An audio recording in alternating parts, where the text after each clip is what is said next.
대한예수교장로회 백석총회가 전국노회 순방간담회를 진행해 소통을 강화하고 새로운 회기의 사역을 논의했습니다. 도박에 빠지는 청소년이 갈수록 늘고 있습니다. 이유와 대책에 대해 알아봅니다.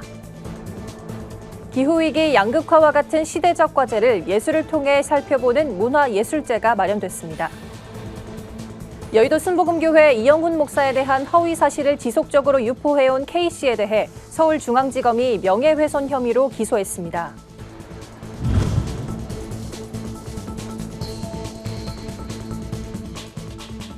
여러분 안녕하십니까? 굿TV 뉴스입니다.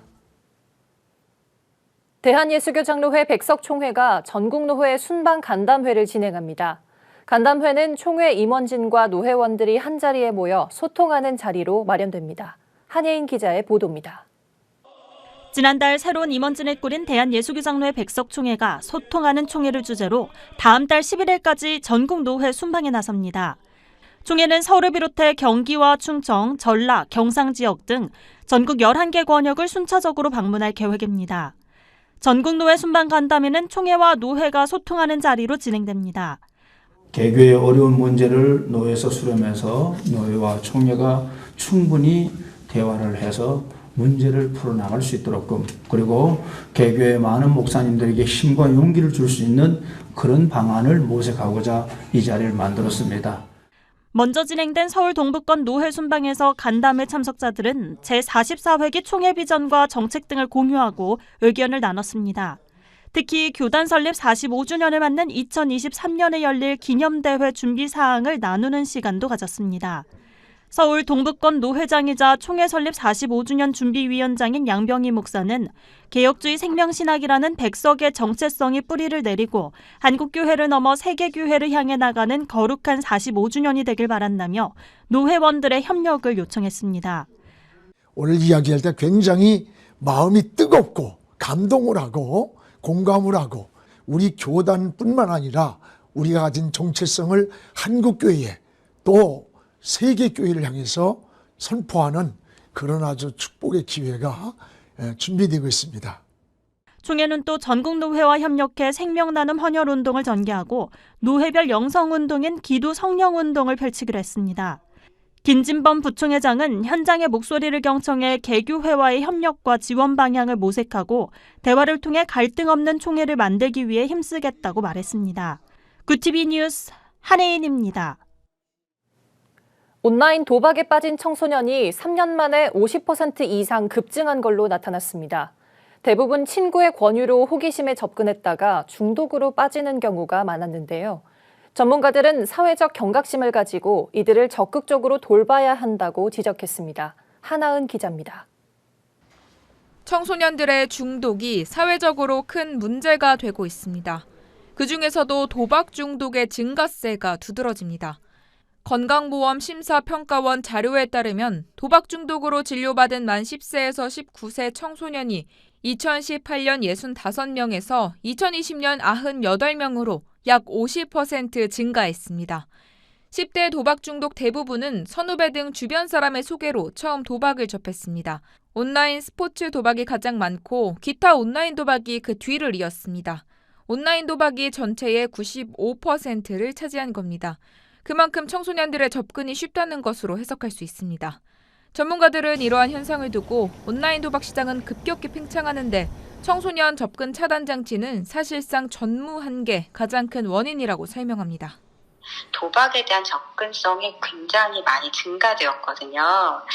인증 절차가 굉장히 간단합니다. 쉽게는 계좌번호나 이메일만 있으면 누구든지 가입이 가능하게끔 접근성이 용이해지는 이러한 구조가 되어 있고 문제는 도박에 빠지는 청소년들이 늘면서 2차 범죄의 위험성도 커졌다는 겁니다. 주변 친구들에게 돈을 빌리거나 SNS 소액 대출로 인한 이자 부담으로 협박, 감금, 학교 폭력 등 추가 범죄가 일어날 수 있습니다. 청소년에게 도박 자금을 빌려주고 높은 이자를 받는 사채까지 등장해 문제가 심각한 상황입니다. 전문가들은 청소년 도박 중독은 이후 중장년층을 비롯한 전 세대의 중독 확산으로 이어질 수 있기 때문에 청소년기의 도박의 위험성과 심각성을 인지시키는 것이 무엇보다 중요하다고 말했습니다. 이런 불법 인터넷 도박을 하게 되면 어떤 위험들이 있는지를 이제 알려주는 게 굉장히 중요한 것 같아요. 도박을 하면 돈도 많이 딸고 본인한테 굉장히 즐거움을 준다든지 이런 것들이 잘못된 생각이다. 그러니까 도박과 관련된 어떤 기대 이제 이런 것들이 잘못된 것이라는 걸 알려줘야 되고요. 전문가들은 또 온라인 도박의 종류가 늘어나고 있고 사다리 타기나 내기 등 교묘하게 게임과 혼동할 수 있도록 만들어 청소년들이 쉽게 도박에 빠지는 경우가 많다며 학교와 교회, 부모가 아이들에게 관심을 갖고 적극적으로 돌봐야 한다고 강조했습니다. 구티비 뉴스 하나은입니다. 기후위기, 사회 양극화와 같은 시대적 과제를 예술을 통해 살펴보는 에큐메니칼 문화예술제가 마련됐습니다. 특히 이번 예술제엔 민주화 평화, 연대의 정신이 담긴 작품들이 전시돼 눈길을 끄는데요. 작품들은 코로나19로 힘든 시기를 보내고 있는 많은 이들에게 따뜻한 위로와 희망의 메시지를 전하고 있습니다. 박재현 기자가 취재했습니다. 도미노처럼 쓰러져가는 막대기들 사이 끝에 펭귄과 사람 모형이 서 있습니다. 지구온난화가 펭귄의 목숨을 위협하고 있듯 그 다음엔 인류의 생존을 위협할 것이라는 의미가 담겼습니다. 환경이 파괴돼 많은 생물들이 죽어버린 참혹한 모습을 담은 작품들도 있습니다. 교회 일치를 추구하는 한국 그리스도교 신앙과 직제협의회가 마련한 제3회 에큐메니칼 문화예술제에 출품된 작품들입니다. 한국의 천주교회와 정교회, 개신교회가 함께한 이번 예술제는 기후위기와 양극화 등 시대적 과제에 대한 관심과 연대를 호소하기 위해 마련됐습니다. 직면하고 있는 기후위기의 문제들, 그리고 아시아 곳곳에서 일어나고 있는 내전과 폭정의 문제, 그리고 양극화와 불평등의 어떤 시대적 과제를 어떻게 우리가 지혜롭게 해결할 수 있을까, 다양한 과제들을 예술과 문화로 승화시켜보자라는 차원에서 예술제는 지구적 관심과 에큐메니칼 기도를 주제로 한 전시와 미얀마 작가와 연대한 특별전, 2021년 행복과 기쁜 사진 공모작 등 총 3가지의 분야로 나누어 전시됐습니다. 특히 미얀마 작가와 연대한 특별전에선 미얀마 현지 작가들이 보낸 작품과 국내 작가들이 그린 작품들이 함께 어우러지며 민주와 평화를 위한 연대의 메시지를 전했습니다. 미얀마 현지 작가들의 그림들을 전시하게 됐고요. 우리가 전에 이제 겪었던 그런 군부 독재를 이겨내는 민주화 투쟁들이 있었잖아요. 그런 이제 심정들을 모아서 또 그런 기도들을 모아서 연대하는 제3회 에큐메니칼 문화예술제는 11월 1일까지 온 오프라인으로 진행됩니다. 협의회 측은 코로나19로 어려운 시기를 보내는 가운데 이번 예술제가 따뜻한 힘과 위로가 됐으면 좋겠다며 앞으로도 문화와 예술을 통해 그리스도의 사랑과 가치를 녹여내는 작업들을 꾸준히 이어나갈 계획이라고 밝혔습니다. 구티비 뉴스 박재현입니다. 서울중앙지검 형사 1부가 여의도 순복음교회 이영훈 목사에 대한 허위 사실을 지속적으로 유포해온 K모 씨를 명예훼손 혐의로 기소했다고 28일 여의도 순복음교회가 밝혔습니다. K 씨는 지난해 12월부터 이 목사에 대한 각종 허위 사실을 타인에게 전화나 SNS 등으로 유포한 혐의를 받고 있으며 올해 2월 고소돼 경찰 조사를 받아왔고 6월 21일 검찰에 송치됐습니다. 한국기독교목회자협의회가 지난 26일 정기총회를 열고 현 대표회장인 지형은 목사의 2년 연임을 확정했습니다. 협의회는 이날 생명돌봄을 주제로 포럼을 개최하고 생명돌봄 목회의 실천 과제를 제안했습니다. 실천신학대학원대학교 조성돈 교수와 정재영 교수, 필름포럼 성현 대표 등이 나서 한국교회가 생명돌봄에 관심을 두어야 하는 이유와 한국교회 생명돌봄 현실에 대해 발제하고 교회의 탄소중립 선언 등을 방안으로 제시했습니다. 지난 11일 중국 후난성에서 복음의 전도자로 알려진 첸웬성 씨가 대중 전도 혐의로 15일 동안 구금된 뒤 석방됐다고 한국 순교자의 소리가 발표했습니다. 순교자의 소리 현숙폴리 대표에 따르면 첸 씨는 올해에만 6차례 구금됐으며 올해 중국에서 가장 먼저 구금된 기독교인입니다. 첸 씨는 석방 후 자신의 SNS에 하나님의 은혜와 함께하심, 성도 여러분의 기도에 감사드린다며 경찰과 통일전선부 관리들에게서 멀어졌으니 다시 복음을 전하러 거리로 나갈 수 있게 됐다고 말했습니다. 비즈니스 선교 운동단체 IBA가 내달 2일부터 4일까지 디지털 컨퍼런스를 온라인으로 개최합니다. 이번 컨퍼런스에선 국내외 비즈니스 세계에서 선교적 삶을 살아가는 전문인들의 현장 이야기와 간증, 뉴노멀 시대 비즈니스 선교 도전 과제 등이 소개될 예정입니다.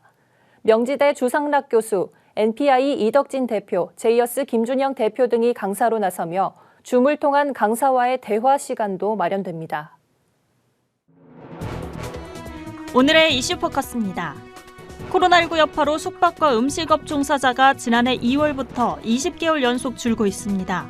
고용노동부에 따르면 지난달 마지막 영업일 기준으로 종사자 수가 1인 이상인 국내 사업체 가운데 숙박과 음식업 사업체 종사자는 109만 9천 명으로 나타났습니다. 작년 같은 달보다 13,000명 감소한 수치입니다. 작년 동월 대비 종사자가 크게 줄어든 업종에는 숙박과 음식업, 여행업, 임대 서비스업 등이 포함됐습니다. 다음 달에는 전국적으로 6만 가구가 넘는 아파트 청약 물량이 나옵니다. 28일 부동산 전문 리서치 업체 리얼투데이에 따르면 내달 전국적으로 6만 164가구가 공급될 예정입니다. 전국 일반 분양 물량은 4만 7,509가구로 작년 11월 대비 약 3배 수준입니다. 시도별로는 경기가 18,482가구로 가장 많으며 이 중 48.4%는 3기 신도시 사전 청약 2차 지구 물량입니다. 경기 다음으로는 경북과 인천, 부산 순으로 물량이 많습니다. 국내 중소기업의 수가 전체 기업의 99.9%에 달한다는 조사 결과가 나왔습니다. 중소벤처기업부가 28일 공개한 2019년 기준 중소기업 기본 통계에 따르면 중소기업 근로자는 전년도보다 2% 늘어난 1,744만 명으로 전체 기업 종사자의 82.7%에 해당합니다. 2019년 기준 국내 중소기업의 수는 직전 해보다 3.8% 증가한 688만 8천 개로 나타났습니다. 중소기업 매출액은 전체 기업 매출액의 48.7%를 차지했습니다. 삼성전자가 올 3분기에 74조 원에 육박하는 매출을 올리며 분기 기준 사상 최대 실적을 달성했습니다. 삼성전자는 28일 올 3분기 연결 기준 매출 73조 9,800억 원, 영업이익 15조 8,200억 원을 각각 기록했다고 말했습니다. 삼성전자의 분기 매출이 70조 원을 넘긴 것은 이번이 처음입니다. 지난해 3분기 대비 매출은 10.48%, 영업이익은 28.04% 각각 늘었습니다. 코로나19 사태 장기화로 비대면 업무가 확산하면서 반도체 사업이 호황을 맞았고 신규 폴더블폰의 흥행 성공으로 스마트폰 판매가 늘면서 분기 최대 매출을 올린 것으로 풀이됩니다. 이슈 포커스 한혜인이었습니다. 굿TV 월드와이드입니다. 전 세계에서 지금처럼 탄소를 배출하면 2100년에는 지구의 평균 온도가 최소 2.7도 상승할 것이라는 주장이 나왔습니다. 유엔 환경계획이 발간한 2021년 배출량 격차 보고서에 따른 겁니다. 유엔 환경계획은 기온 상승폭을 1.5도로 막으려면 탄소 배출량을 현재의 55%까지 감축해야 한다고 주장했습니다. 또 2도를 넘기지 않으려면 30%를 감축해야 한다고 분석했습니다. 안토니오 구테우스 유엔 사무총장은 이번 보고서에 대해 천둥 같은 경종이 다시 울렸다고 말했습니다. 이탈리아 남부에 갑자기 닥친 열대 폭풍으로 피해가 속출하고 있습니다. 과학자들은 이번 사태의 원인으로 지구온난화에 따른 기후변화에 무게를 두고 있습니다. 외신에 따르면 열대 저기압이 들이닥친 시칠리아 섬에는 인명피해와 시설물 피해가 잇따르고 있습니다. 이번 폭우는 지중해에서 발생한 열대 폭풍인 메디케인에 따른 것으로 시속 120km의 강풍과 함께 엄청난 양의 비가 내렸습니다. 현재까지 53세 남성이 익사했고 폭우로 도로와 농경지가 침수되고 산사태가 발생했습니다. 세계 3위의 탄소 배출국인 인도가 온실가스 순 배출량을 0으로 만들겠다는 넷제로 목표 설정은 기후변화에 대한 해결책이 될 수 없다며 부자국가 책임론을 거론했습니다. 인도 환경부는 대기에 축적된 배출가스가 기후변화의 원인이라며 넷제로 자체는 해결책이 될 수 없다고 주장했습니다. 그러면서 넷제로 달성 목표도 밝히지 않아 인도가 제26차 유엔 기후변화협약 당사국 총회를 앞두고 미리 소극적인 자세를 내비쳤다는 평가가 나옵니다. 미국 내 맥도널드와 피자헛 등 패스트푸드 체인점 식품에서 유해 성분이 검출됐습니다. 조지 워싱턴 대학 연구팀이 텍사스주 샌 안토니오 지역 패스트푸드 체인점에서 가져온 64종의 패스트푸드를 조사한 결과에 따른 겁니다. 워싱턴 포스트에 따르면 조사 결과 모든 제품에서 플라스틱을 부드럽게 만드는 공업용 화학 물질인 프탈레이트나 다른 가소제 화학물질이 소량 검출됐습니다. 다만 이번에 검출된 프탈레이트의 양은 환경보호청의 허용 기준을 넘지 않는 수준인 것으로 나타났습니다. 월드와이드 한혜인이었습니다.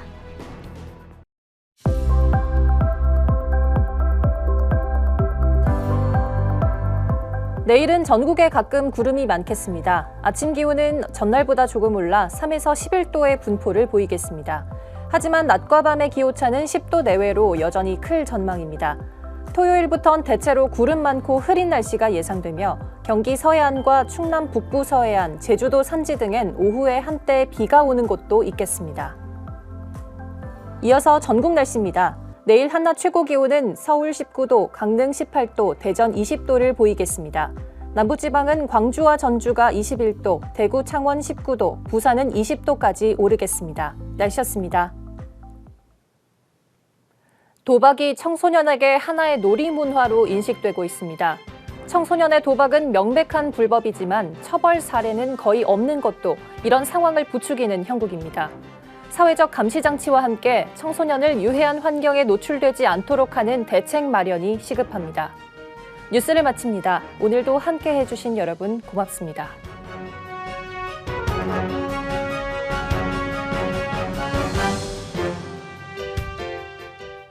구티비 미디어 선교기금 마련에 새롭게 동참해주신 분들입니다. 기쁨이 있는 교회, 목양교회, 문화촌 동성교회, 송전교회, 송촌 장로교회, 예능교회, 예수가족교회, 인천 제2교회, 평안교회, 평촌 세순교회, 곽금창 외 27분이 후원해 주셨습니다. 후원해 주신 모든 분들께 감사드립니다.